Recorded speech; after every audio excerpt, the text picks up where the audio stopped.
Hello to everyone out there in YouTube land today. It is Monday. What day is today? Today is July 21st. It's about 10:30 in the morning. And I never get the ability to do one of these in the middle of the day because usually I have one of those 9 to 5 type office jobs, even though I work from home.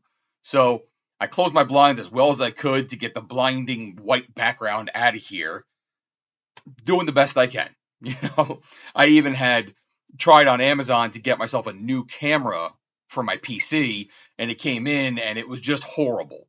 So I returned that. Now I'm on the search for a new camera with which to do this with. So to be continued on that. But in the meantime, here I am on my laptop again. I had set it up so we can get eye to eye as best as possible. I got a busy day. Took the whole week off this week. I want to get a lot done. This is one of those things I wanted to get done. So after this, I have to go see my trainer to kind of keep myself at some level of fitness. Let me get through this. Let me talk to you about it. Got a lot to go through with this one novel alone today, so we'll see how it goes. This one is another edition of the Dresden Files. It's called Small Favor, written by Jim Butcher. This is about the 10th in the Dresden Files series.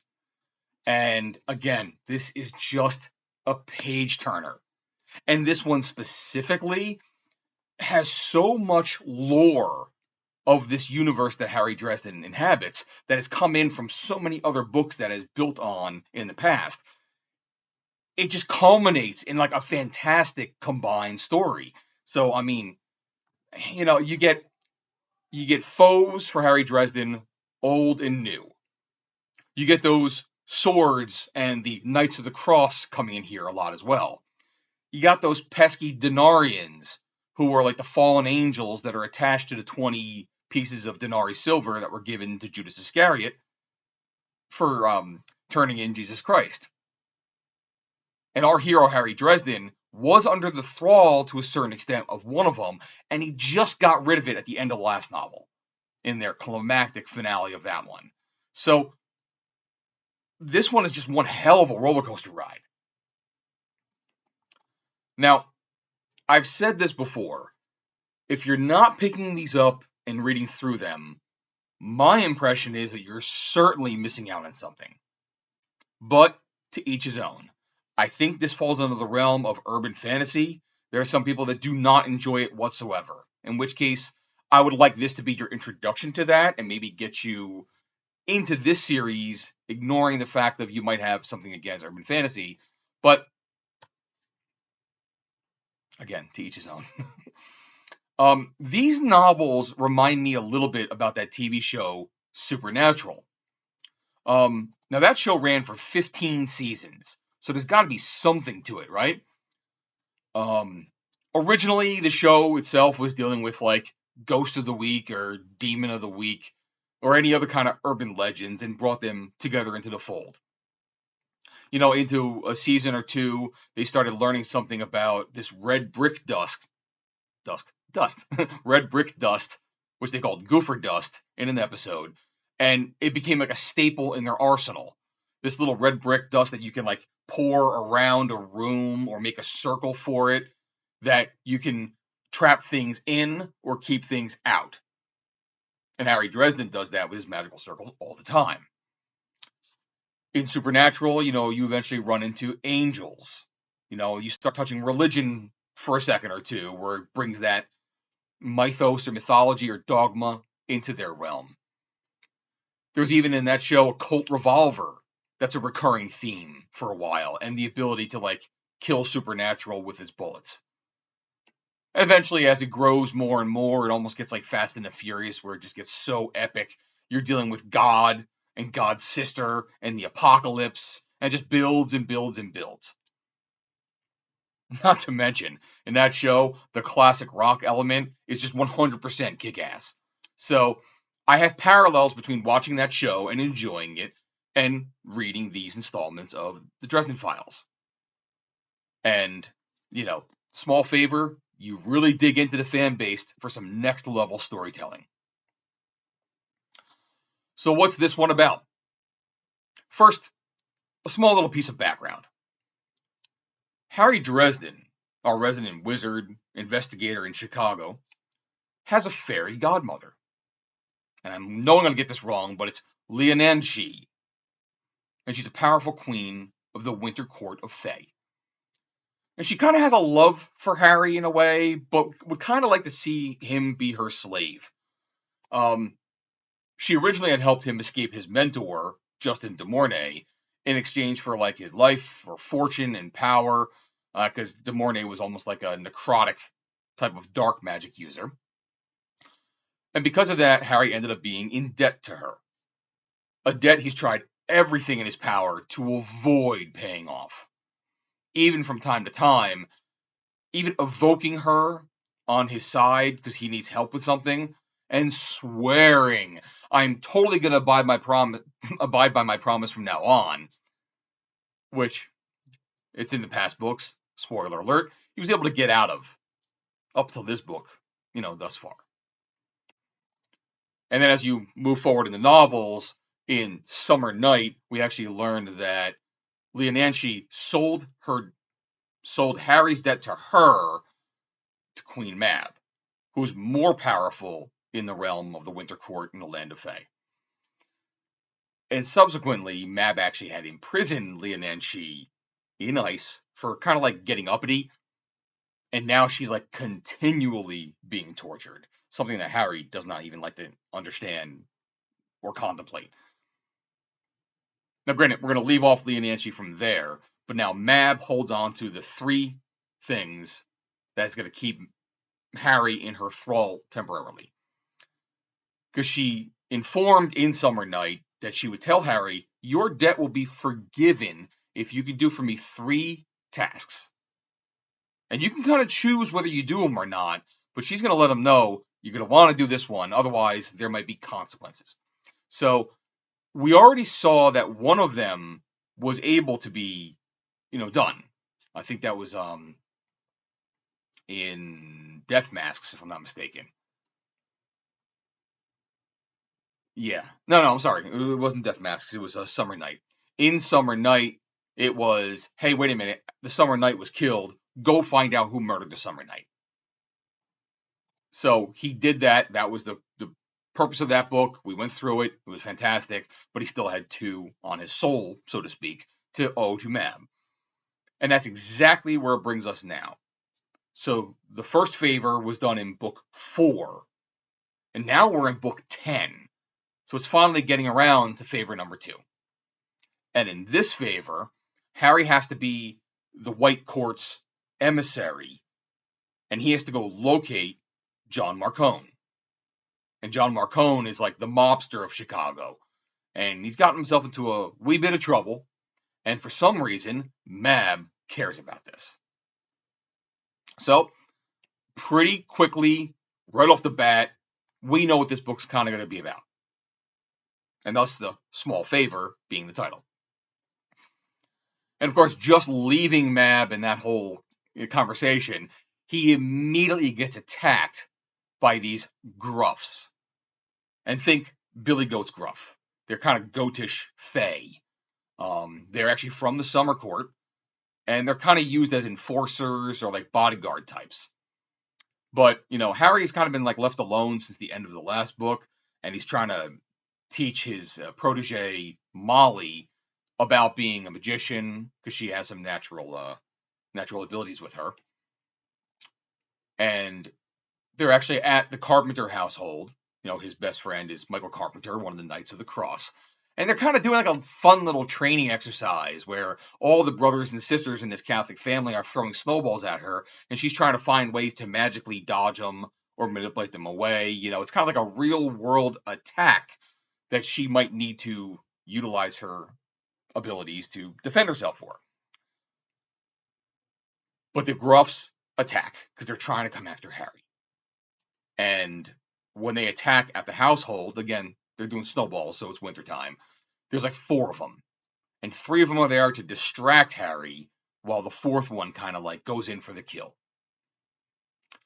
And the gruffs themselves actually have a certain mysticism or rules about them or what have you. So for instance, when someone in the Summer Court says, you, Mr. Gruff, go kill Harry DRESDEN, boom, they'll send the youngest one on, probably the smallest one, do the thing, do the deed.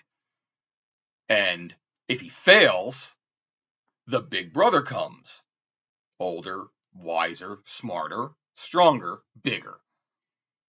And if that one fails, then say the older uncle comes along. And if that fails, the father. And each one gets bigger and more powerful than the one before it. Sorry. So Harry's going to defend himself as best he can. But if he defeats them and or kills them, another one's going to come along until they come into like big mastodon types. You know what I mean?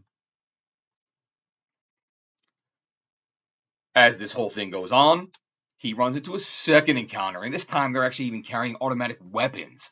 So it even forces him to go into like some little high rise or something like that and try to find ways to get away from them, hopefully without killing them and getting like the next level guy, but he has to survive. And he finds a way to get on the roof, and he's climbing on the outside of the building. You know, he finds like a box of nails. Of course, they're like iron nails because fairies and iron don't get along too well.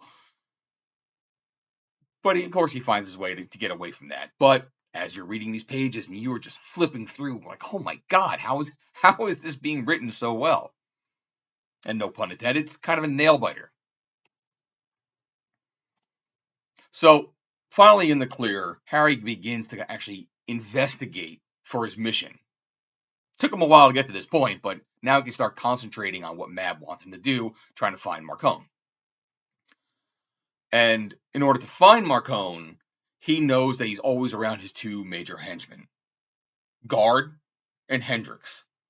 Guard being a warrior woman type, and Hendrix is like your solid bruiser, bodyguard, bouncer looking kind of guy.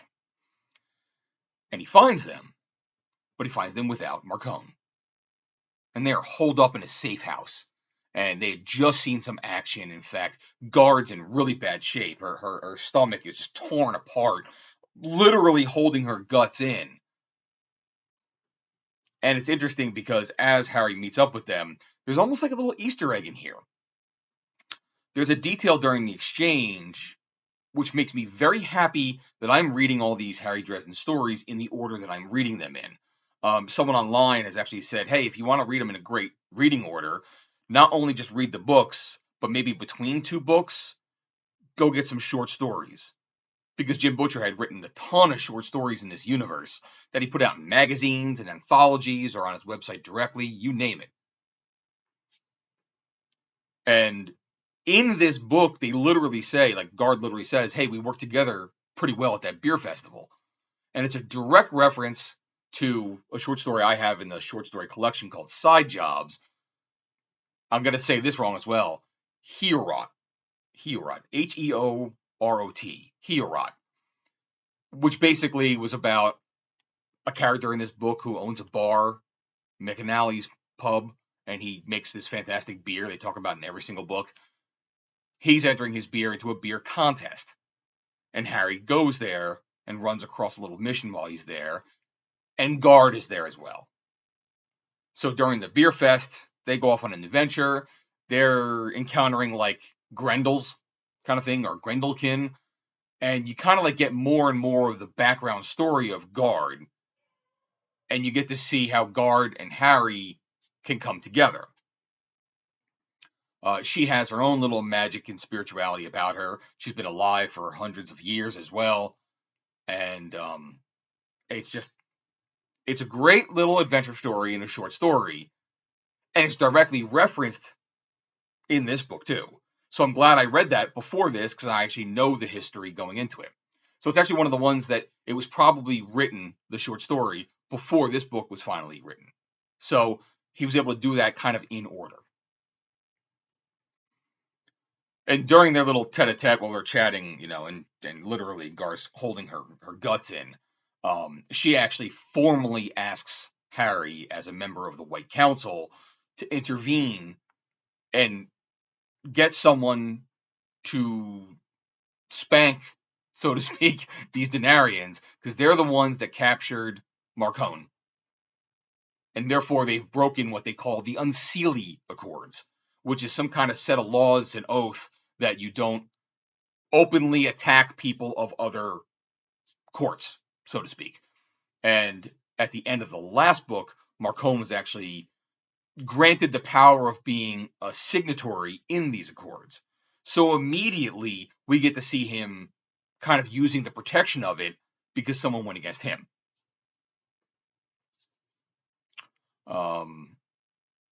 And it's kind of great here too because there's some laws in this wizarding world, but now you're giving like the application of maintaining those laws within this universe. So, and it directly relates not just to the realm of Fae or the White Courts or the vampires, but how it actually can result in actions against or for Chicagoland. And of course, this leads directly into another attack by the Denarians. So, again, the Denarians themselves, they call themselves the Order of the Blackened Denarius. These are fallen angels that are bound to the 30 pieces of silver that Judas Iscariot had gotten in exchange for betraying Jesus Christ. So there's another callback that's in this story already. Mab was one, the Denarians are another. And this book is just getting into fifth gear at this time, because now we're hitting about the 130 page mark, and we're at 540 for the whole book. And you get into another greatly written battle, and you got Guard, who can barely stand, Dresden, who gets beat up so often it's amazing he can draw upon enough power to even defend himself, Hendrix, shotgun-toting, looking Guard, and Harry's half-brother, Thomas Wraith, was actually there too. In fact, it was funny when they showed up at the safe house, both Guard and Hendrix were like, the vampire stays outside. And it's even still snowing mad out there, and just a very detailed hell of a fight. And from here, the story progresses. We get some good edge-of-the-envelope type of developments, too, and they really cement the meanings behind all that's going on in the world of this novel. Dresden, when they finally, can catch their breath, meets up with another warden, Anastasia Lucio, and he's a captain of the wardens. And he agrees, the Unseelie Accords have been breached, I need to bring in an arbitrator, and he brings in, for the arbitrator on their side, the Archive. And we met the Archive back a few books ago, 4 books ago, in Death Masks. I told you, this one has so much lore in it that it just brings from the past books to make one big story together, which is fantastic. And it's not even like the last book in the series either. There's like 8 more at least. The Archive itself is a little girl. And a little girl has pretty much the sum total of all human knowledge in her brain. This is something that's passed on in generations from mother to daughter. And the current Archive is like 10, maybe. And when we saw her last, she was actually like an arbiter over a duel between Harry and Paolo Ortega, who was a warlord of the Red Court of Vampires. So she has the ability to do this job, and Harry trusts her. And while they're kind of like meeting and gathering themselves, besides Anastasia Lucio going through all this stuff, the Knights of the Cross are there. The Knights of the Cross are actually like that order that there's like 3 Knights of the Cross, and each one of the swords that they carry has one of the nails that was used to nail Jesus Christ to the cross. And they've been putting on his good work for centuries. And one of the things that they do in these novels is they're trying to get the 30 pieces of silver from the Denarians. Because they figure, get them out of circulation, get them into the hands of the Vatican, no one will ever be under the thrall of these fallen angels in the future. Around now, they've got about like 10 or 11 of them. But now that these Denarians are coming out of the woodwork, they're going to do what they can to try to like defeat them and steal the coins back. The Denarians, you could almost say, are like the anti-Knights of the Cross. Now, one of the Knights of the Cross is a man by the name of Sonya. And we get his backstory more, too. I mean, they've encountered all 3 together in a story not too many books ago. And it's good to learn more about their backgrounds, to more about their motivations. So Sonya gives his stories as well, and you kind of learn that he himself had been under the thrall of one of these coins way back when. And he was hanging out with his girl. His girl was actually under their thrall. I keep using the word thrall, but she was seduced by the Fallen, and then seduced him, and then he did it for like 5 years. And I think his demon was called Magog, and he just did all sorts of debauchery and evil under that. But eventually, he rid himself of it. And shortly after, Michael, I think the Archangel, came down and gave him the sword. And now he's been working to undo anything that he possibly had done before. Now, if we go back to that book, Death Masks, for a second, the third Knight of the Sword, so you got Michael Carpenter, Sonya, and there was a third one named Shiro. He had to save Harry from the Denarian Nicodemus. And one of the last things he did when he offered himself up for Dresden's life was he entrusted his sword to Harry. His sword's name's Fidelity. Again, can't say it right. Fidelacius, I'm not sure. It's a fidelity type root word. So, and said, Harry, you'll know when to pass this along. All right. So in this conversation in the safety meeting, Sonya's like, Harry, you should pick up that sword. You have it. You should continue the holy work with it with us. And they come back to this concept of Harry picking up the sword kind of often throughout the books since he got it in Death Masks. There's like once you get past the whole, like, why does Harry have the sword? He's like the least qualified person to try to figure out who should carry this going forward.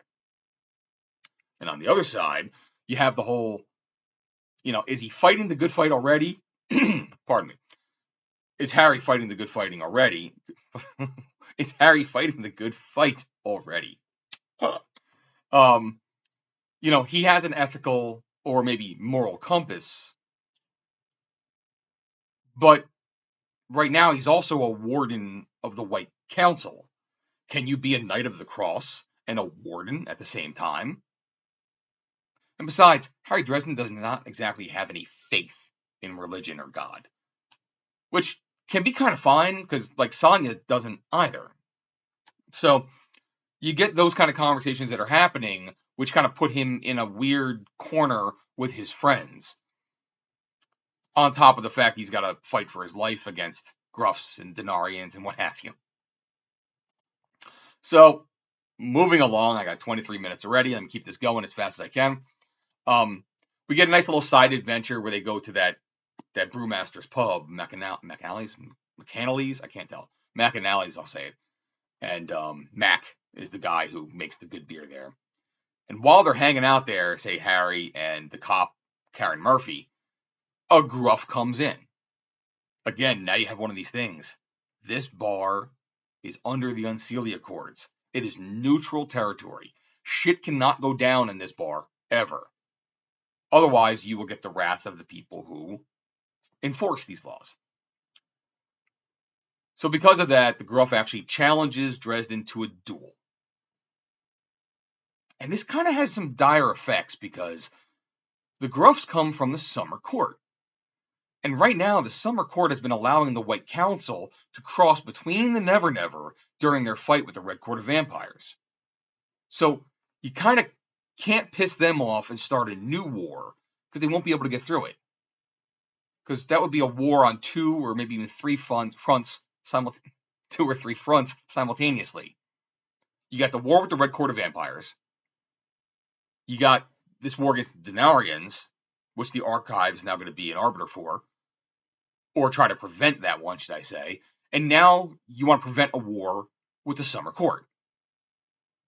And anyone who's been reading these and appreciates them says just a day in the life of Harry Dresden. What allows this little challenge or exchange to have a little added extra effort, to us the readers that is that the cop, Karen Murphy, being in the bar, she finds a way to stand up to the gruff.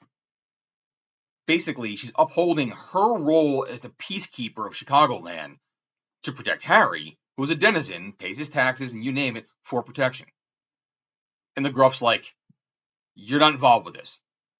And she's like, yeah, I kind of am, being enforcement of the law of this area, and you want to come against one of my citizens. As an added effort for her abilities, she's got bullets in her gun, made of a metal that is not very conducive to those of the Fae. So they don't want to have another war between fairy and man, because even though fairy has magic, man has iron and steel and that kind of thing. Which in a cool way kind of gets Karen Murphy involved with the rules of magic and mysticism. So then we get a side adventure from here. They leave knowing that there's going to be a duel in the future. And it's like, how are we going to find Marcone? Marcone might need his DNA. And he might actually have his DNA kept somewhere in some kind of like vault or whatever else. So he finds a way, by the courtesy of like his second in command, Miss Demeter, to find out where certain of his DNA might be held that Harry might be able to use for a spell to find him. And of course, as they try to go find it in Union Station, the Gruffs come in, minions of Winter come in, another big old fight. As they get past that, start using the DNA they find, the archive is now getting involved, and she sets up a meeting between Dresden and Nicodemus of the Denarians at like an aquarium, the Shed Aquarium. And again, here's where you get another one of those holy shit of a battles between the good guys and the Denarians. And yes, I do say Denarians, plural. There's a vast majority of them in place at this ambush for Dresden and Co. Some we're getting first introduced to by name right here and now. And during the battle, you've got stealth kills where Harry has to sneak around and try to like take them out one by one. You got snipers picking off the Denarians one by one whenever he can. There's even a flood where someone like destroys the tank of one of the like huge orcas or something like that, and the water comes on in there. And what I have to say is, I'm still trying to keep these things spoiler free, but there's a plot that Nicodemus was planning all along, and he pulls it off in spades. The whole meeting itself was a charade. It was just used for a kidnapping. Because the Denarians want to get another person in their thrall. I'll use that word again. I don't care. They want to, like, we have extra coins around there. We need people to be that. Let's kidnap a certain person, give them the coin, boom, we become more powerful. Now, since it was such an epic battle, many of the Denarians were actually killed. So the Knights of the Cross are able to pick up like another 11 coins, which is a third of them. They're able to get them out of circulation and into the Vatican's hands. But now Harry, in order to exchange for the prisoner, has to come up with an idea, and Nicodemus might only accept one thing. He wants the 11 coins back, and he wants that sword, the one that Shiro left to Harry, because they want to finally destroy one of the 3 Knights of the Sword that's been haunting them for decades, millennium, hundreds of years, whatever you want to call it. What is Harry going to do? And at this point, we hit to a side note. Something very highly interesting happens around this part, which kind of like shakes Harry to the very breaking point. He's gathering this little war council between the Knights of the Cross and his friends and Karen Murphy and even Kincaid, who was a bodyguard of the archive. And they get together, how are we going to get our friend back, kind of a thing. And they now have a reason not to trust Harry. Something's been going on. He's been making these decisions. He's not been cluing them in. And they start to believe in themselves. Does he even have our best interest at heart? And Michael Carpenter asks him a very simple question which disarms him immediately. He says, Harry, where is your blasting rod? And Harry's like, wait, where the hell did that come from? It's, I have it, it's over. Did I lose it in the fight? And he's trying to remember. He doesn't remember having lost it. He can almost not remember the last time he had it.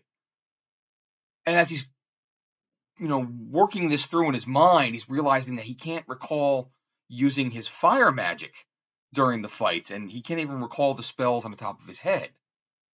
And the more he tries to remember this stuff, pain starts shooting through his psyche to the point that he passes out, just succumbing to whatever force is preventing him from remembering.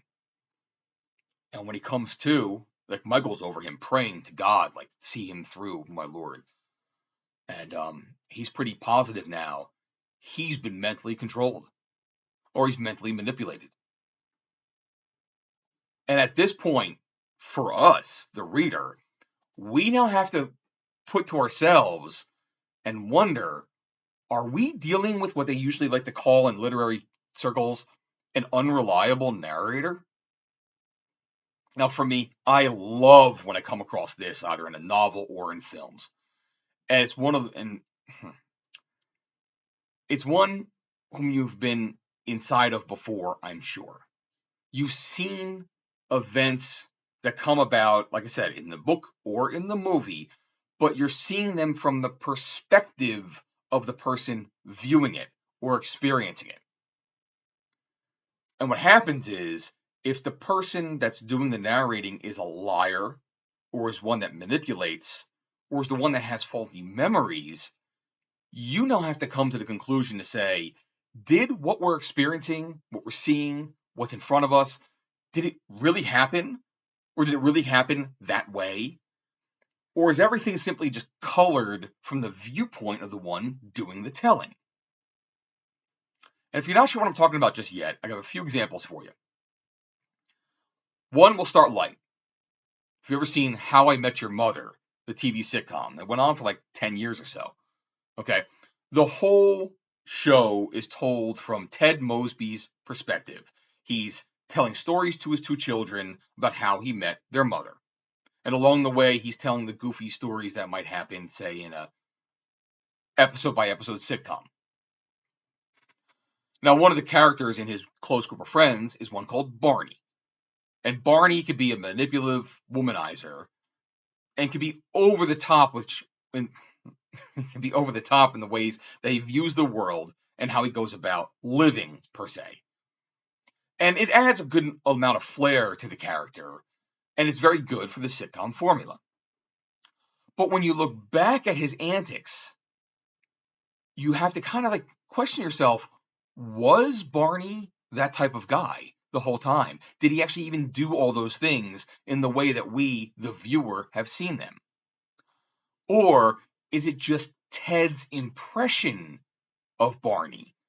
And his impression is coloring all the stories that he tells his children about him, about his Uncle Barney. Things like his playbook on how to seduce women, never taking a bad photo, always choosing the opposite of anything that Ted prescribes. This could just be all Ted's insecurities towards Barney, instead of Barney's actual lifestyle. But we can never be sure of that, because we're only told the story from one point of view. I have to turn the volume off of my computer back here for a second. Okay, no more beeps. Another example, Fight Club. One of my favorite movies, too. And sometimes you might think when you talk about unreliable narrators, you just knew I was going to mention this one. And simply put, the question arises all the time from many different people, who is Tyler Durden? So there's something about the whole movie that later on, it's like, wait a minute, who's who? Who's actually describing it? What really happened? It's a thing. Another example is the movie Fallen. Denzel Washington, fantastic actor. You can see him in anything and enjoy it. And it has one of the greatest opening lines of all times. Let me tell you about the time I almost died. Kind of goes up there with The Gunslinger. The man in black fled across the desert and the gunslinger followed. Unreliable narrator is American Psycho, Patrick Bateman, and this opus to capitalism. Did anything in this movie actually occur? You can't tell, especially if one of the characters, one of the main characters, might be a psychopath. Was it real? And you don't waste your time if none of it was real, but it's one of those things you have to question because there are some little hints that some of it might have been true, but other things might not have, and you got to figure out which ones were and which ones weren't. My last example will be the movie Memento. Fantastic movie. Leonard Shelby, the main character, had suffered from a brain injury where he cannot make new memories. And this is the character taking us along on the journey. And it's a fantastically entertaining journey to boot. I cannot speak today. But can we trust what we know is going on, or can we not? So that's the thing. If you have an unreliable narrator that's taking you through his focus, and now we're seeing that he has a faulty memory issue going on at the moment, can he be trusted? Can Harry really be being Harry at that moment? And his worldview just begins to crumble as those that are closest to him might not be trusting him anymore. As if he needs to deal with that now. Especially when the stakes are getting as high as they are. So I'll fast forward more. One last time, I promise you here. In like 100 pages of the book, like the last 100 pages, like 400 through 500 of the 540 book, it sets up and delivers this grand finale, a mind-bending roller coaster that this novel has been taking you through so much beforehand. We have a location of an exchange, a remote island in Lake Michigan. So now you got a boat out there, which means escaping isn't very easy when you want to try to do that. You got the fight of all fights. You got the Denarians, the Knights of the Cross, Harry Dresden, humans with machine guns, grenades, sniper rifles, even a helicopter. And at one point, you even get the latest version of one of the Gruffs coming just to take Harry's head. Marcone, the Archive. And I hate to just gloss over a finale like this, but the stakes are just so high, you truly burn through the pages looking to see how in the world is Jim Butcher going to write his way through this epic confrontation. And it's not all for naught. We do get a cliffhanger of sorts that teases what may come in a future novel. We do have casualties on both sides. And on the side of the heroes, it's pretty freaking significant. We even finally get to see something they've been teasing for a while, where the cop, Karen Murphy, has to draw one of the swords of the cross in a melee. Something's been hinted out for a while, and we've been awaiting to see. Will Karen be the wielder of a sword of the cross in future novels? And in some of the aftermath, as things start to settle down, we even get one of those Harry talking to God or Harry talking to an angel moments, which gives you for a little bit of light humor, but also some pretty heavy, significant conversation. And while in this little hospital chapel, Queen Mab makes a reappearance. And during the little tete-a-tete there as well, she even hands back to Dresden his blasting rod. And there's a strong reason for her to be keeping it away during these events. You see, this is something that writers do from time to time. If you were ever a fan of the show 24, basically it's a counter-terrorist unit, CTU, and they have all the technological toys at their disposal. And in the very first season, you can see, like, if a terrorist bomb goes off or they try to assassinate a president or someone like that, CTU has the capability of, like, going into the satellite and getting off of the server, all the cameras in the area, and say, oh, okay, this is where it happened. Now let's track the movements of this person we think might have done it and see where they're hiding, and then send the law enforcement to go capture them. Or in reverse, let's backtrack where we think the guy was, see where he came from, and that's what we're going to focus our investigation on to try to find out who, what, where, why kind of a question. And it's really great in that first season that this happens. All totally cool. However, it doesn't make for a successful show to have very many subsequent seasons if you can keep going back to the videotape and finding everything. So pretty soon in like seasons 2, if not 3 and onwards, they have to find a way to take away the ability to use that technology. You know, a hacker comes in there and disrupts the satellite. Now we can't use it to pinpoint. Or maybe an EMP goes off and now we can't get to the servers. So Jack Bauer's on his own trying to find out what's going on by interrogating people in person. You know, all that kind of stuff. Whatever they could do, there's dozens of other ways that they can take care of the fact that we can't let them use this power to do the story. And now we can fill 24 full episodes of a season. So by writing in that Queen Mab took away the blasting rod and took away Harry's use of fire spells and corrupts his memories in the interim, we take away that nuclear option and force him to do more interesting things, while also simultaneously appeasing the uber fan base by having a sound reason for him not using something as simple as his blasting rod. You've taken it out of the equation. You've let the book grow better. And I'll say, Jim Butcher, you've done it well again. So I've kept you here long enough. I'm about 42 minutes right now. Although I did finish reading another book just early Saturday morning, this video now catches me up on the stack of 7 books I had read and not done a video for that I just, in my mind, had to get around to. So I'm glad I did this for you today. I actually believe now, because I'm going from here to my trainer, and then probably going to see the plasma place, I'm going to start the next book. So I'll get that fresh in memory. It hasn't been easy to remember 2 Dresden books back to back with so much that happens. So let me pop up my banner here. Hopefully you can subscribe to the channel. I'd pretty much love if you could. Got any comments about what I said, throw it down below as well. In the meantime, cheers, and I'll see you soon enough. Take care.